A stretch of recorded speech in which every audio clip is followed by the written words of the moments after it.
On y va?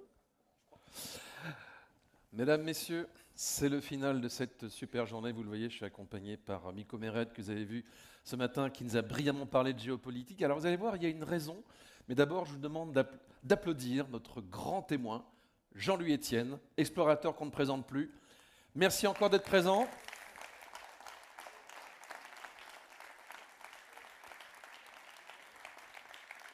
On va voyager clairement.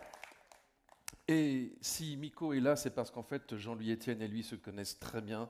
Il y a un tropisme hydrogène, il y a un tropisme d'épaule. Prenez un micro chacun, ça sera plus simple pour qu'on suive vos conversations. Ça fait un petit moment que vous vous fréquentez, en fait, et l'hydrogène a été le point de jonction.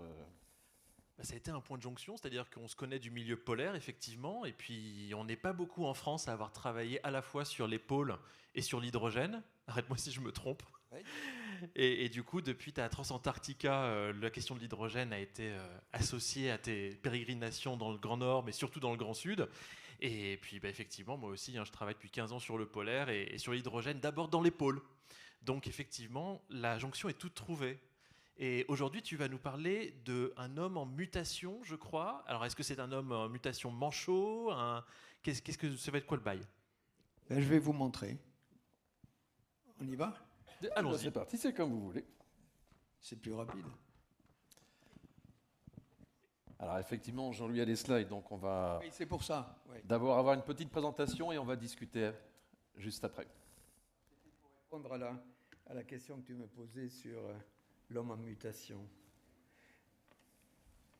Non, c'est pas ça du tout. Voilà.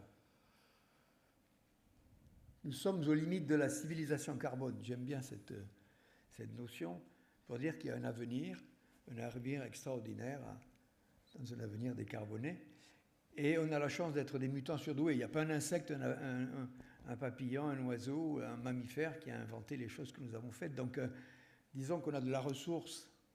Et ce concept de limite de la civilisation carbone est, je dirais, en même temps prometteur parce qu'on a des solutions, on a l'intelligence des solutions. Maintenant, il faut avoir le courage d'investir dans ces solutions. Donc j'aime bien cette notion que nous sommes des mutants surdoués.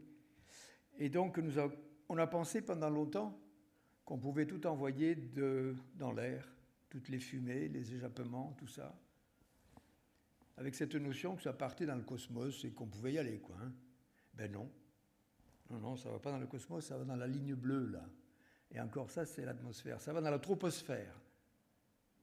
La troposphère, c'est la couche atmosphérique très proche, souvenez-vous comme ça, c'est un moyen mnémotechnique. La troposphère, c'est très proche de la Terre, ça fait 10 km d'épaisseur. Et tout le gaz carbonique que l'on envoie, il reste là. Et c'est un gaz, CO2, dioxyde de carbone, c'est un peu usé en bouche, quoi, hein, tellement on en parle, quoi. Mais c'est un gaz à effet de serre extrêmement puissant. Il y a bien plus que ça, bien sûr. Vous voyez, en un siècle, on est passé de 0,03% à 0,04%. C'est ce petit pourcentage-là qui est responsable du réchauffement climatique. C'est absolument en termes de pourcentage dérisoire. L'air qu'on respire, là, depuis tout à l'heure, tous, là, c'est 79% d'azote, que dalle, ça ne nous fait rien. 20% d'oxygène, heureusement qu'il est là, et le reste, ce sont d'autres gaz, entre autres l'hygrométrie, l'humidité, etc. Mais ce gaz est extrêmement puissant, et donc on l'envoie là-dedans, et on est en train de tisser une housse transparente, un effet de serre autour de la Terre, et cette serre au gaz carbonique, elle laisse passer les rayons ultraviolets du Soleil, elle les piège, les infrarouges, et elle les piège sur la Terre. Non, ça, on y est déjà venu. Donc, en un siècle, la température moyenne s'est élevée de 1 degré, même si c'est un petit peu plus à l'heure actuelle. Donc, la température, la fièvre, la Terre, elle a de la fièvre. C'est le médecin qui vous parle. 37 degrés, c'est normal. 38, c'est 1 degré de plus. Elle en est là aujourd'hui, la Terre. 39, c'est des complications. 1 degré de plus, on entre à la phase des complications et c'est ce que l'on vit à l'heure actuelle. On a évoqué avec Mika notre lien avec les régions polaires. Qu'est-ce qu'elles nous apprennent, les régions polaires, sur le réchauffement climatique? Vous voyez, cette image-là,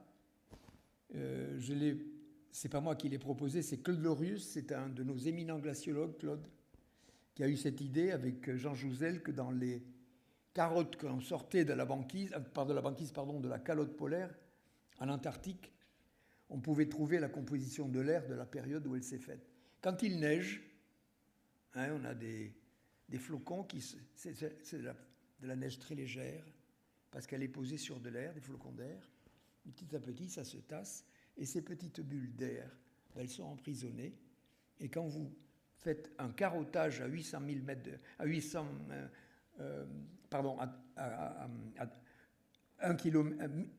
3 km de profondeur, aujourd'hui, vous avez l'histoire d'1 million d'années de la Terre. Et qu'est-ce qu'on voit sur cette courbe-là? Que la Terre, elle a sa vie propre, qu'elle a connu des périodes chaudes, interglaciaires, des périodes froides, glaciaires. Vous voyez, ça monte, ça descend. On connaît l'origine de ces variations, ça s'appelle les lois de Milankovitch, c'est la Terre, elle ne tourne pas tout à fait ronde, et donc il y a des expositions qui varient des régions polaires alternativement. Mais, regardez tout à fait à droite de la courbe, cette accélération rapide de la teneur en gaz carbonique et de la température moyenne de la Terre. Depuis 150 ans, on assiste à cette accélération. On va vers une période de réchauffement naturel. On va vers une période interglaciaire. Mais depuis 150 ans, on a cette accélération rapide qui est contemporaine effectivement du début de l'ère industrielle, donc de l'usage du charbon pour commencer. Et Claude Lorius, donc ça c'est en 90. Moi je revenais de l'Antarctique, j'avais traversé, je parlais de mes chiens, etc. Et lui, Claude nous parlait de ses carottes de glace.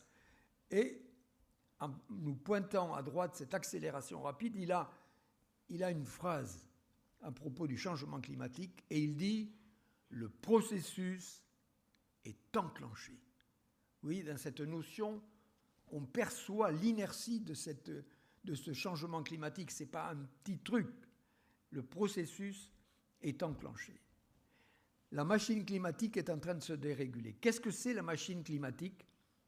C'est une machine thermique. C'est l'échange entre la chaleur des tropiques constante et le froid des deux pôles. C'est ça, l'alimentation thermique de la machine climatique. Elle est alimentée par la chaleur des tropiques qu'elle échange avec le froid des pôles. Et la Terre, elle a deux fluides, un peu comme nous avons à la maison, l'air et le courant et l'eau. Il y a des transferts de chaleur atmosphérique. Vous avez ces cellules qui sont illustrées là, parce que l'air chaud monte, il monte en latitude, il se refroidit, il descend. D'autres cellules reprennent et petit à petit, comme ça, vous avez un transfert de chaleur atmosphérique des tropiques vers les pôles. Vous avez deuxièmement le transfert de chaleur océanique. Là, vous avez un courant que l'on connaît tous, c'est le Gulf Stream. Vous avez à droite l'Afrique et à gauche la Caraïbe et la Floride. Vous avez ces vents qu'on appelle les alizés, les trade winds en anglais, les vents du commerce. Les bateaux venaient ici prendre l'air et cet air, les alizés, poussent l'eau chaude de surface, parce que c'est la surface qui est chaude, vers la Caraïbe. Et régulièrement, depuis toujours, vous avez des tempêtes tropicales. La tempête tropicale, c'est quelques jours de vents violents, de pluies intensives, etc. Mais aujourd'hui, avec le réchauffement de l'océan, ces tempêtes tropicales sont en train de devenir des cyclones.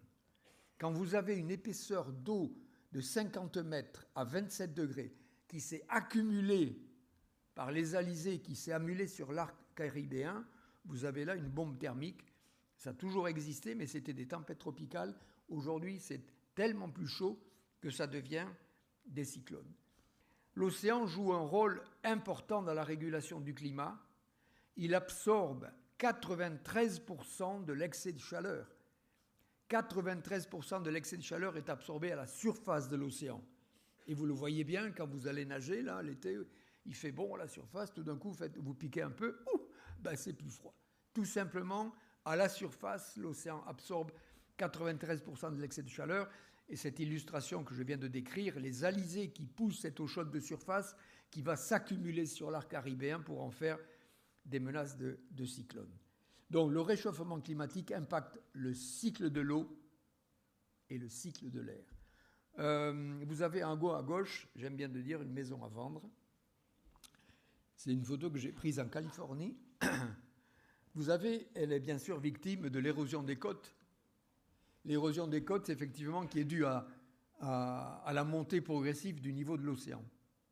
L'océan, le niveau de l'océan monte en moyenne de 3,6 mm par an. Hein, faites-vous ce truc-là. 3,6 mm par an. C'est la montée moyenne du niveau de l'océan à l'échelle de la planète. Il est évident qu'on assiste à une érosion des côtes. Bien sûr, j'ai illustré les canicules, les sécheresses, les incendies, etc. Vous connaissez tous ces dégâts. Et c'est une perturbation considérable du cycle de l'eau et du cycle de l'air. Voilà un peu ce qui peut se passer. 2 mois de sécheresse, si c'est 1,5, 2 mois par an. 4 mois par an si on passe à 2 degrés. Et 10 mois par an si on passe à 3 degrés. Ça vous donne une idée de l'intensité des sécheresses qui peuvent nous arriver dessus entre 1,5, 2 et 3 degrés. C'est considérable. Donc ça, c'est une perturbation, effectivement, du cycle de l'eau et du cycle de l'air. On a atteint les limites de la civilisation carbone. Bon, c'est une illustration. Effectivement, en un siècle, l'humain, on va dire, a pris le contrôle des espaces et des espèces. Nous avons atteint, effectivement, les limites de la civilisation carbone. Il y a un objectif qui est intéressant, j'étais à l'intervention précédente, cette notion de neutralité carbone. C'est un objectif très intéressant. La neutralité carbone, c'est quand les émissions de gaz carbonique par nos activités humaines ne dépasseront pas les capacités de la nature à le réabsorber. Hein, vous l'avez évoqué tout à l'heure, monsieur le député.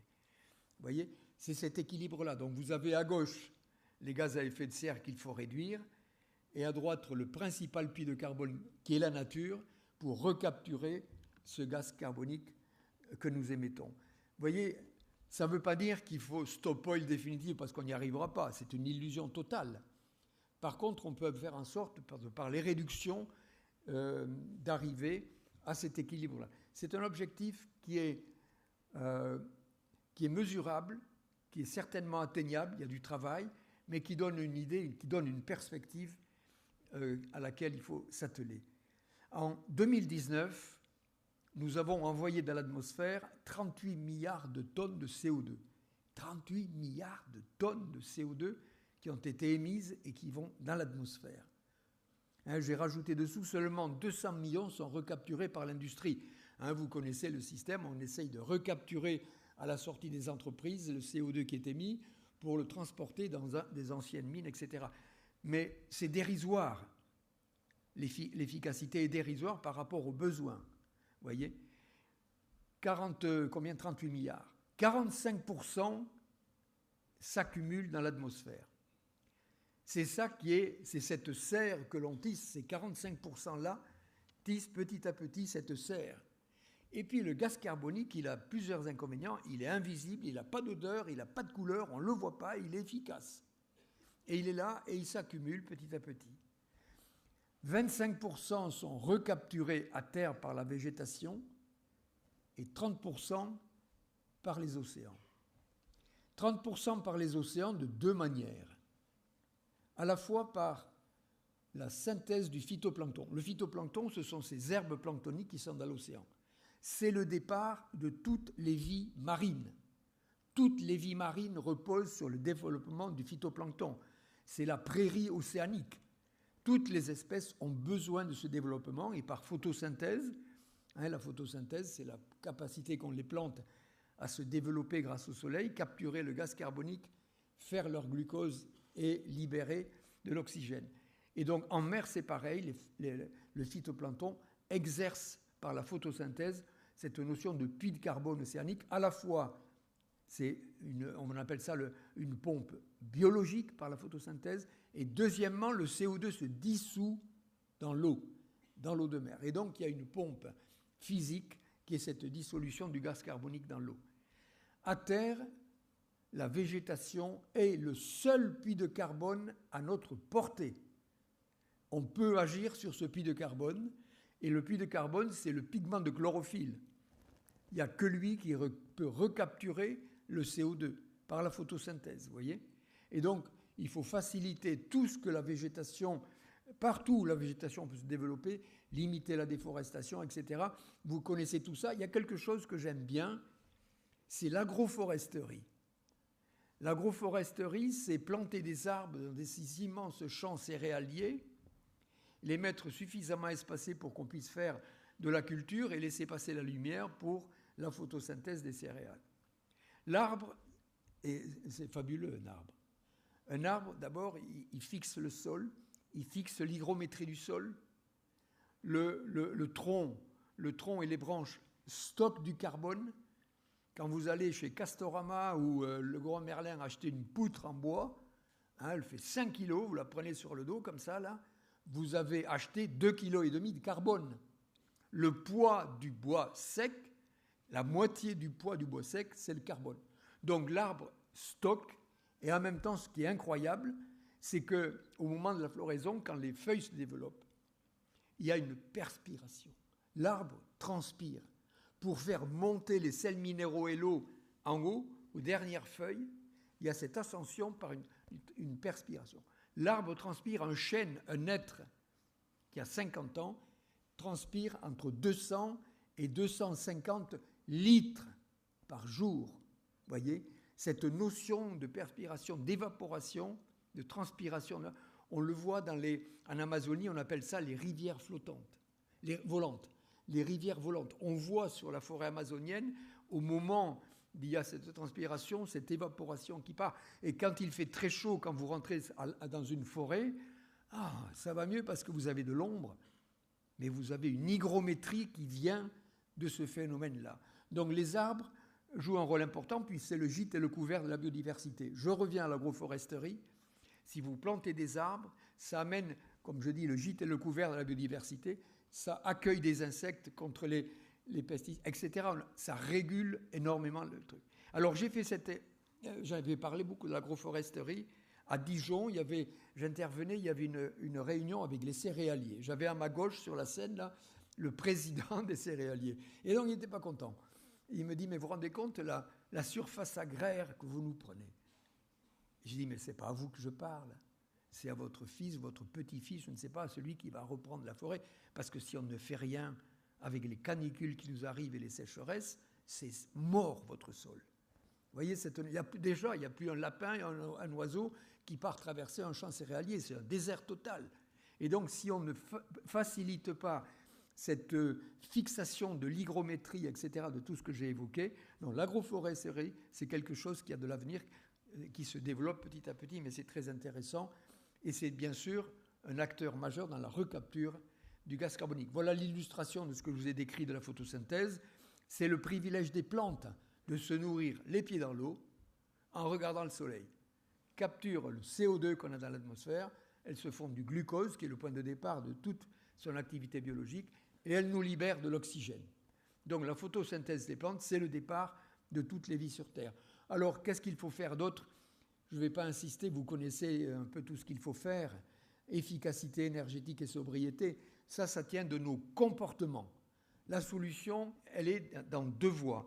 D'une part, comportementale, ce qui est illustré là pour essayer de limiter le plus possible la consommation d'énergie fossile. Et deuxièmement, elle est technologique. On l'a évoqué beaucoup ici aujourd'hui. Effectivement, il va falloir faire de l'électricité décarbonée. Vous l'avez bien fait, monsieur le député. Là, moi, j'aime bien.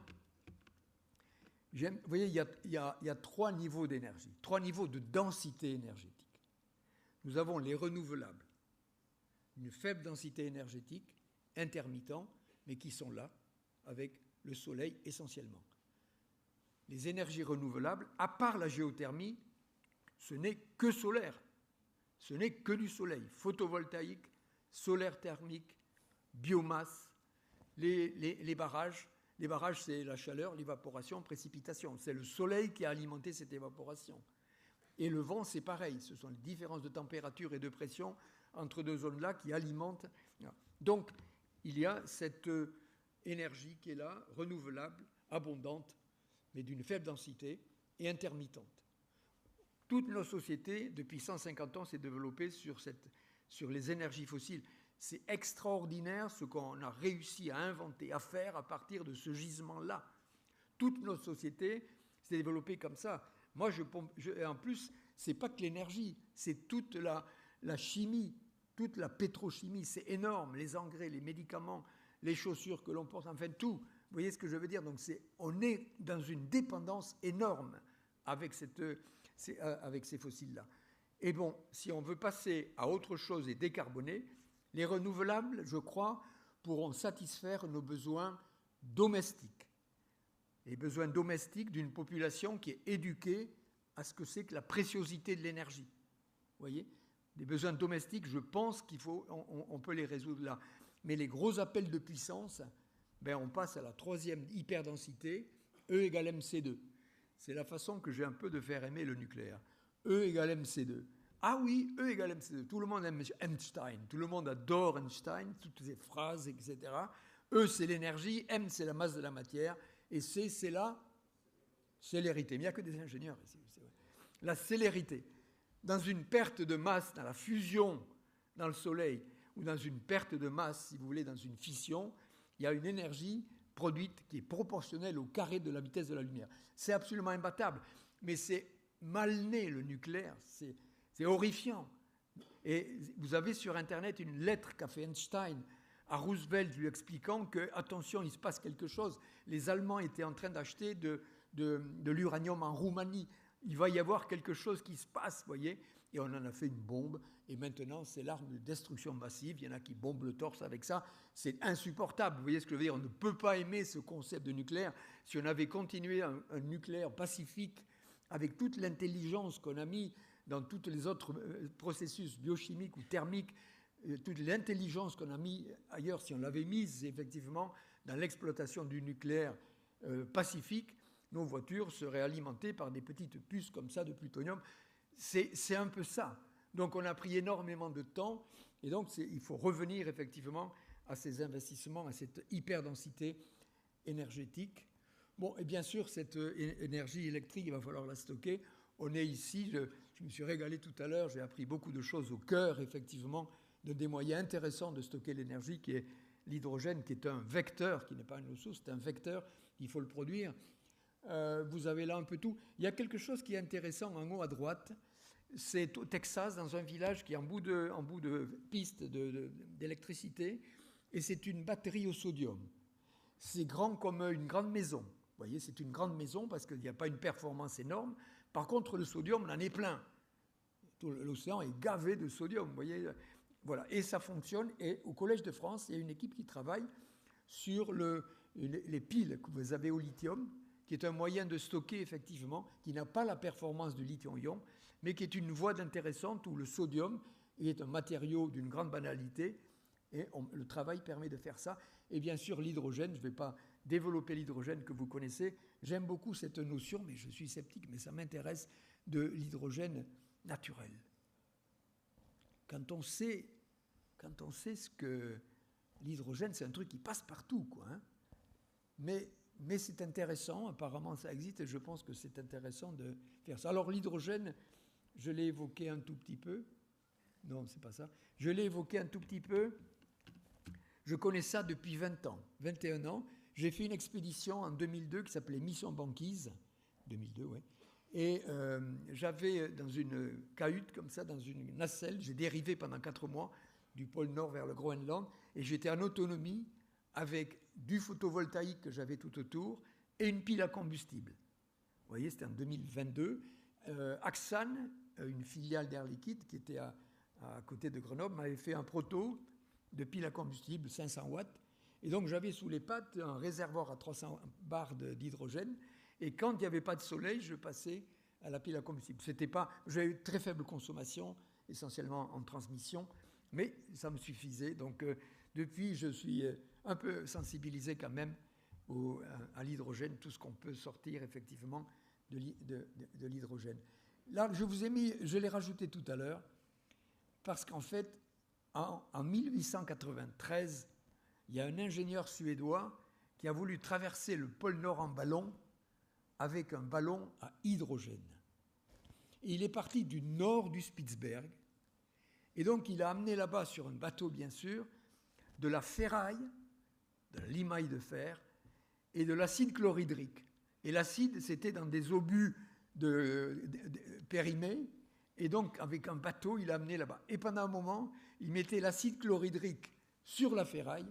Et il s'est fait ce ballon à hydrogène. Là, le ballon était plein, prêt à partir. Donc, ils ont décollé. Malheureusement, 3 jours après, ils se sont échoués.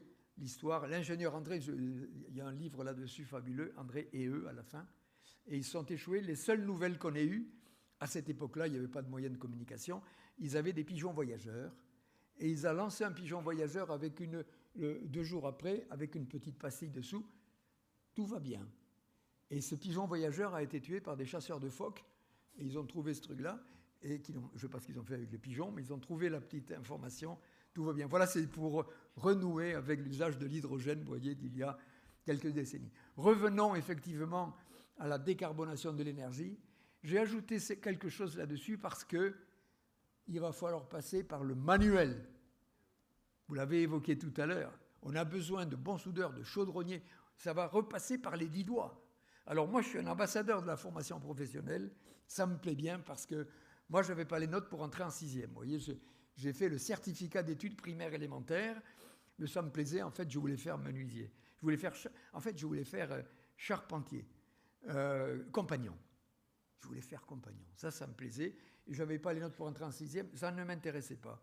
Et je suis rentré au collège technique après le certificat. Et il n'y avait pas de place en menuiserie. On m'a mis tourneur-fraiseur. Donc, j'ai fait un CAP de tourneur-fraiseur. C'est pour ça que j'ai beaucoup aimé. Il y a beaucoup de techniques, de mécanique, là, un peu dans cette exposition. Là, j'aimais bien. Et donc, en fait, ce qui a été... On voyait, j'avais 13 ans et demi. On avait 40 heures par semaine. On avait 16 heures d'atelier. On avait de la technologie de construction, technologie des matériaux, des mathématiques, etc. On en parlait tout à l'heure. Et tout d'un coup, j'ai commencé à aimer ça. Donc, c'était pour moi un retour à un intérêt pour la scolarité. Donc, je dis tout le temps, si vous avez des enfants, des petits-enfants qui sont en 3e, vous voyez, vous les trouvez intelligents parce qu'ils le sont, c'est plein d'énergie, mais ils s'ennuient, ça ne va pas. La formation professionnelle, c'est une reconquête de l'intérêt pour la scolarité.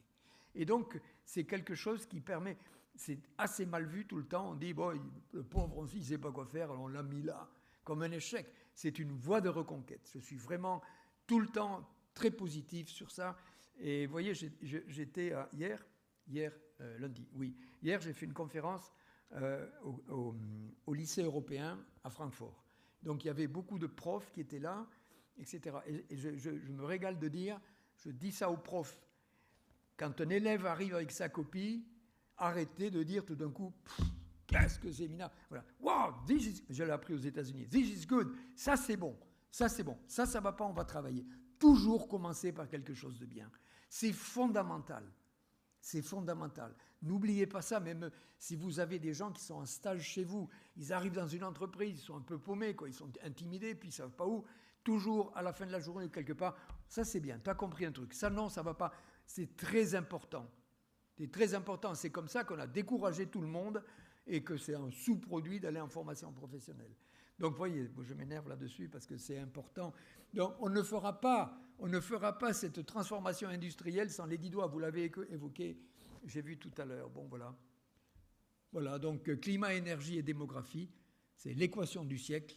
Et chacun doit être efficace sur sa zone d'influence. Je vous remercie.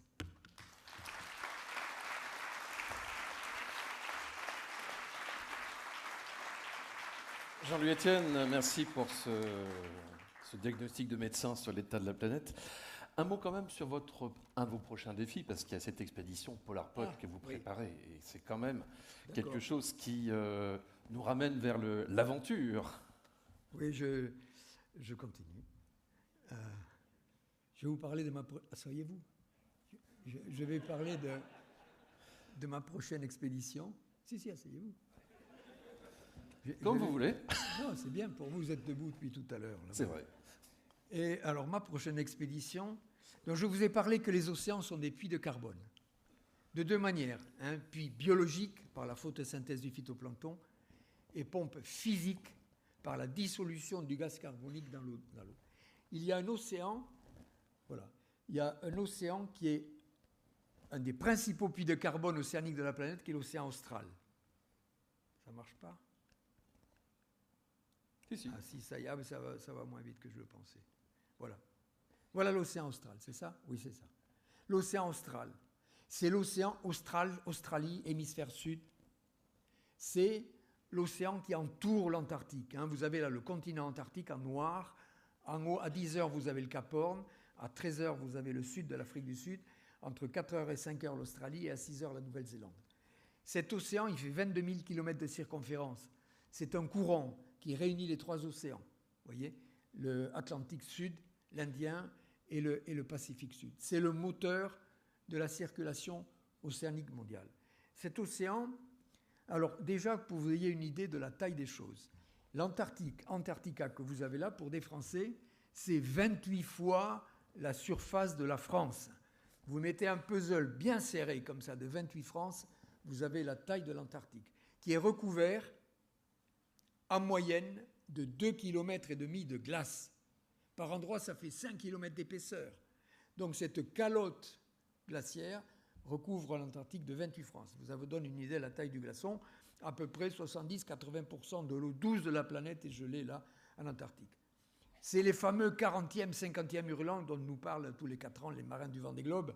Ce sont des zones très ventées, ce sont des zones qui sont loin, difficiles d'accès. Et la question, c'était quel type de bateau pour séjourner sur cet océan de tempête dans des bonnes conditions de sécurité et de confort. Voilà, on a pensé avec Laurent Mermier de ShipST à ce navire vertical. Le principe, si vous voulez rester bien dans le gros temps, il faut échapper à la surface. Un bateau se fait secouer sans arrêt à chaque vague parce qu'il est posé sur la surface. Si vous voulez être stable, il faut s'ancrer dans des eaux profondes. Ça fait 75 mètres de tirant d'eau, ça fait 100 mètres en tout, ça va faire 1800 tonnes en charge, donc c'est un gros truc. Et donc 75 mètres de tirant d'eau, et à la surface, un treillis, l'eau nous passe à travers. Donc vous allez voir, voilà, par cette animation, ce que va être le Polar Pod. Vous voyez à la surface, on a un treillis. Vous voyez que les vagues nous passent à travers. C'est une animation extraordinaire. Ce n'est pas un film. Les vagues nous passent à travers. Vous voyez, on n'est pas percuté par la vague comme peut être un bateau. On voit très très bien. On a fait des essais en maquette. Il n'y a pas un port dans lequel on peut atterrir avec 75 mètres de tirant d'eau. Donc on l'assemble à l'horizontale, à Cape Town, en Nouvelle-Zélande, en Afrique du Sud. On va le remorquer à l'horizontale et une fois arrivé dans le courant circumpolaire, on va ballaster par remplissage des ballasts à l'eau de mer et il va passer en position verticale. Ça devrait prendre une vingtaine de minutes. Il y a 6 éoliennes, il n'y en a pas 3, on en a 6 éoliennes. C'est comme un bouchon qui remonte. Oui, il remonte, exactement. Donc, vous voyez, là, ce n'est pas un missile, ça, c'est un sous-marin. Mais regardez la personne qui est au-dessus, vous voyez, ça vous donne une idée de l'échelle. C'est un AUV, c'est un sous-marin qui permet d'élargir la zone d'étude. Vous voyez la personne qui est tout à fait au bout de l'aile droite, là, vous voyez. Donc voilà, ça vous donne une idée, effectivement, de l'échelle de ce vaisseau qui s'appelle Polar, comme polaire et pod, plateforme océanographique dérivante.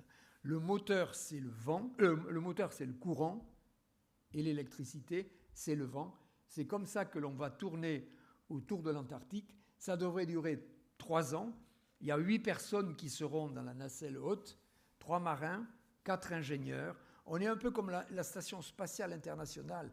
On est bardé de capteurs, on a un arbre de Noël de capteurs de toutes sortes. Donc il y aura 4 ingénieurs océanographes pour faire marcher tout ça, 3 marins et une personne supplémentaire. Et personne ne restera à bord, ils seront relayés tous les 2 mois grâce à ce bateau qui existe. Lui, il est déjà construit, il s'appelle Persévérance. Normalement, le départ devait se faire en décembre 2025. Voilà la prochaine expédition. Eh bien, c'est un sacré projet. Ah oui, c'est un sacré projet. Franchement, j'espère que je peux me... C'est bon, je peux rester debout? Ah mais je vais m'asseoir. Je vais faire appel, restez encore quelques instants, je voudrais faire appel à un jeune, un étudiant, mais vous pouvez vous asseoir, vous l'avez bien mérité, évidemment. Je vais demander à Louis, qui est étudiant en master et qui souhaitait vous poser quelques questions. Voilà, on parlait de la jeunesse tout à l'heure, on parlait de... C'est eux l'avenir, évidemment. Assieds-toi doucement. Louis, je te laisse le soin, tu l'as bien mérité. Et ce gars, il est remarquable. J'ai T'as parlé donné le avec lui tout à l'heure. Il sait tout. Hein. C'est un génie des mathématiques, etc. J'espère qu'il n'aura pas une question compliquée. Déjà, bonjour à tous et à tous.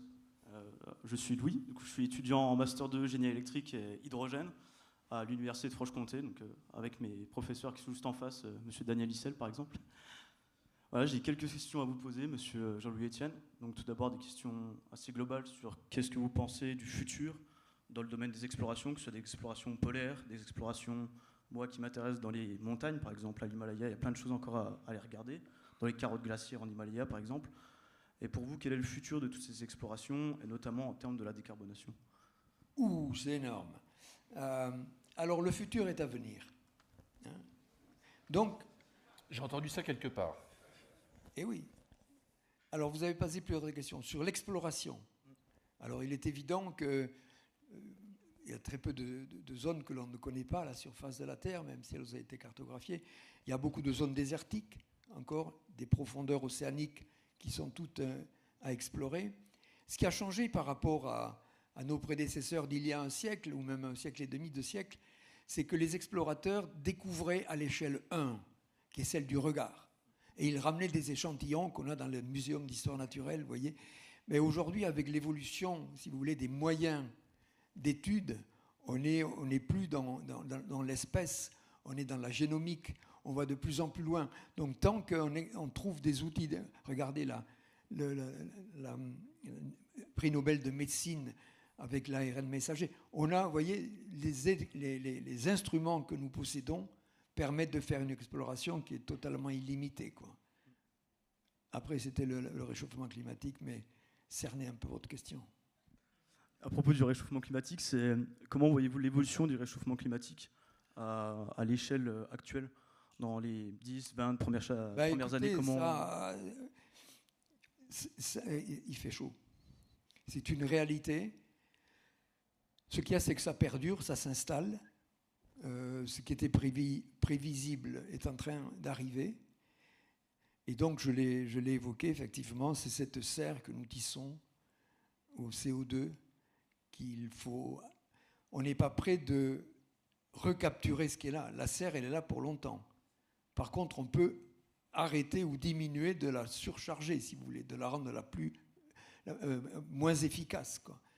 Là, donc, je vous ai dit ça tout à l'heure, c'est peut-être pas vous que je l'ai dit, mais les 30 glorieuses, elles sont devant. Si vous regardez la complexité du sujet et en même temps le génie qu'il va falloir faire preuve pour trouver ces solutions, et en même temps quelque chose d'enthousiasmant. Vous voyez, on me dit souvent, les jeunes, vous avez vu, les jeunes, ils ont bazardé la sauce tomate sur machin. Bon, ça va. C'est eux qui sont les gagnants puisqu'ils passent à la télé, c'est ce qu'ils voulaient. Donc, mais ils n'ont rien amené à la solution. Et malheureusement, ils sont contre-productifs. Parce que les gens dans la salle qui font confiance, c'est toujours le jeune qui a raison. Vous voyez, les jeunes, ils ont raison de se plaindre. Et parce qu'ils ne font rien. Sous-entendu, comme s'il y avait un bouton à l'Élysée, au Vatican, à la Maison-Blanche, on et off. Et ce con-là, il n'a pas compris qu'il faut mettre sur off. Vous voyez ce que je veux dire? C'est d'une grande complexité. Et donc, cette banalisation, stop oil. Comment on peut stopper oil depuis qu'on parle, depuis tout à l'heure? Vous voyez ce que je veux dire? Et donc, on a besoin de pédagogie. On a besoin d'expliquer. Et donc, dans la salle, quelqu'un qui dit « Et vous trouvez qu'ils en font assez? Et vous ?» Là, vous. Excusez-moi, ce n'est pas vous exactement, mais vous, qu'est-ce que vous faites? Voilà, donc moi j'ai 80 panneaux solaires sur le toit de la maison, dans le Tarn. Cette année encore, l'EDF, parce que je n'habite pas là-bas, donc je le revends, m'a fait un chèque de 2 800 €. J'ai dit, soyez des investisseurs de la solution. Arrêtez de mettre l'argent à la caisse d'épargne. Soyez des investisseurs. Maintenant, c'est 3,5, c'est un peu mieux. Mais, vous voyez ce que je veux dire? Mettez des panneaux solaires sur le toit. Vous allez faire le plein, parce qu'on va avoir une petite voiture à l'hydrogène peut-être, mais à l'électricité déjà. Vous allez faire le plein avec le soleil. Il y a du fun. Et puis mardi, vous vous rendez compte que la météo est bonne, il y a le soleil. Eh bien, vous allez faire la lessive avec le soleil. Vous voyez ce que je veux dire? C'est enclencher la participation de tout le monde. Sinon, on ne va pas y arriver. Quand vous survolez la France, tous ces toits qui ne servent à rien, qui sont des futurs panneaux solaires, solaires thermiques, et peut-être stockés avec de l'hydrogène. Oui. J'ai vu des machines assez exceptionnelles. Pardon, je t'ai complètement saboté la planche. C'est pas grave. Ah si, tu as encore une question. Encore une, non? Encore une, hein? Je l'ai complètement... Il n'y a pas de problème. Parmi toutes vos explorations, notamment sur les pôles, etc., vous avez acquis beaucoup d'expérience. Et si vous avez juste, pour résumer toutes ces expériences, quelle est la meilleure pour vous avec toutes ces explorations? Qu'est-ce que vous en avez retenu durant toute votre carrière? Celle qui m'a le plus marqué, donc vous avez compris, j'ai fait CAP de tour inférieur, puis j'ai fait médecine, puis j'étais interne en chirurgie. Et j'avais envie de faire des expéditions, et c'est la médecine qui m'a offert cette possibilité. J'ai fait la course autour du monde avec Tabarly, qui ne connaissait rien. Il m'a pris parce que j'étais médecin, volontaire, etc. La face nord de l'Everest, c'est pareil, vous voyez. À un moment donné, j'ai décidé de faire la mienne, qui était le pôle Nord en solitaire. Mon Cap Horn à moi, mon Everest, vous voyez mon histoire. Je suis arrivé là-bas, ça me dépassait totalement. J'avais une ambition colossale. J'ai eu moins 52 sous la tente. La banquise extrêmement chaotique. J'ai abandonné en 85, je me suis blessé, je suis revenu en 86. J'ai appris de cette... D'abord, je me disais, putain, si tu pouvais te casser une jambe, vous voyez, revenir sur une civière en héros, le docteur Étienne, que si vous revenez en disant je me caille, c'est nul, quoi, ça. Et donc, et j'ai résisté à la tentation de l'abandon. C'est ce que je vous conseille. Si vous avez une idée, et là j'ai vu plein de personnes qui ont des idées, qui sont engagées dans des startups, dans des solutions, l'idée c'est précieux, c'est comme une rencontre amoureuse, mais quand je dis une idée, un truc, vous voyez, qui fait que vous y pensez, voilà. Ça, c'est quelque chose de précieux dans lequel il faut s'atteler. Ça demande 3 choses, il faut y consacrer du temps, du travail et de la persévérance. Ça, c'est fondamental, mais on ne se réalise pas sur des choses qu'on aurait aimé faire, qu'on n'a pas, vous voyez, s'engager, résister à la tentation de l'abandon. Et la dernière phrase, c'est on ne repousse pas ses limites, tu vois. On se découvre. On est capable de choses que l'on ignore de soi tant qu'on n'a pas été confronté avec ça. Donc résiste à la tentation de l'abandon. Si tu as envie, je sais que tu en as plein. Belle leçon de vie du coach Jean-Louis Etienne. Moi, j'ai une dernière question, parce qu'on a parlé de l'océan austral par rapport à Polarpod, mais c'est vrai que cette exploration, ça permet de mieux comprendre, parce qu'en fait, vous m'avez expliqué que les océans froids, comme ça absorbe mieux le CO2 que les autres. Oui, le CO2 se dissout davantage dans les eaux froides que dans les eaux tempérées. Il y a 2 océans difficiles d'accès, l'océan Arctique dans le nord, pour lequel j'avais fait construire un bateau qui s'appelle Tara aujourd'hui, et l'océan austral, qui est le 2e océan polaire, qui joue un rôle climatique essentiel. Une parenthèse importante pour qu'on comprenne ce qui se passe avec l'Arctique. Tu pourrais en parler mieux que moi, mais l'Arctique change de couleur. Vous voyez ? L'Arctique, c'était une zone qui était... Le pôle Nord est au milieu d'un océan gelé entouré de terre. L'océan gelé recouvert d'une banquise blanche qui réfléchit le rayonnement. Tout autour, c'est pareil, c'est de la neige qui réfléchit le rayonnement. On appelle ça l'albédo. Aujourd'hui, avec le réchauffement, la neige apparaît plus tard, elle repart plus tôt, et la glace arrive de plus en plus tard, et elle disparaît un peu plus tous les ans, on le voit avec les satellites. Il y a un changement de couleur. L'Arctique s'est réchauffé de 4 degrés en moyenne pendant 70 ans. On a ouvert la porte du frigo. Ce froid va nous manquer pour équilibrer la chaleur tropicale de cette machine climatique que j'ai dit tout à l'heure.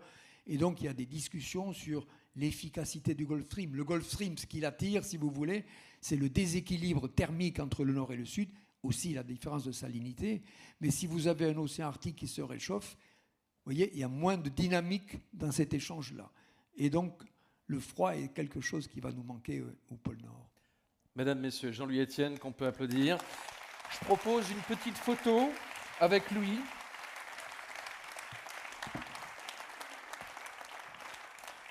Vous allez faire une photo, ça sera très bien à mettre sur Facebook. Je ne sais pas si vous l'avez vu, mais les fauteuils sont en carton. Ouais, c'est fait pour. On en fait une à 3, j'en profite, tant qu'à faire. Merci encore. On peut encore applaudir, bah oui, bien sûr. Y compris pour Louis, bien sûr. Joli passage de témoin. Et je vous invite à poursuivre cette soirée dans la salle d'exposition où on va boire, manger. Et pour changer d'épaule, il y aura une animation sur le thème du fromage et de la fondue. Comme ça nous ramènera au réchauffement. Bon appétit à tous, bonne soirée, bonne continuation.